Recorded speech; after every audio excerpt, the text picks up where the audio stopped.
不是我评论区，它总是有那些光棍儿，你知道吗？就是它不多，但是它那个侮辱性极强，它动不动就在我评论区就是那种很恶心的话，说什么你都这么老了，都30多岁了，你还不结婚，你倒是嫁不出去了。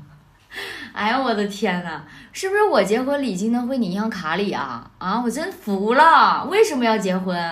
我现在过得挺好的，我想玩猫玩猫，我想玩狗就玩狗，我想赚钱我就哭哭干手工，心情不好的时候玩一下自己的娃，手痒的时候做做新品模具，没事再陶冶一下情操，弹钢琴。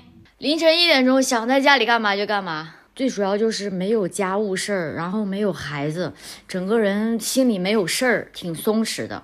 当然，我也不是说结婚不好，我只是现阶段我没有遇到那合适的人，我为什么非得要结婚呢？对吗？偶尔嘛是会有点孤单，但是孤单也不至于要结婚呢，谈恋爱不就行了吗？更何况反正我3、4年没谈恋爱，我过得也挺好的。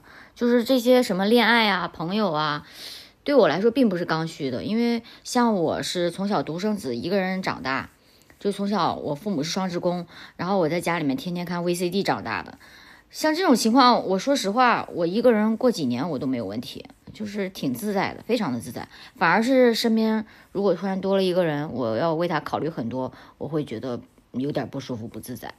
所以就别整光棍 PUA 那一出了，真的不好使。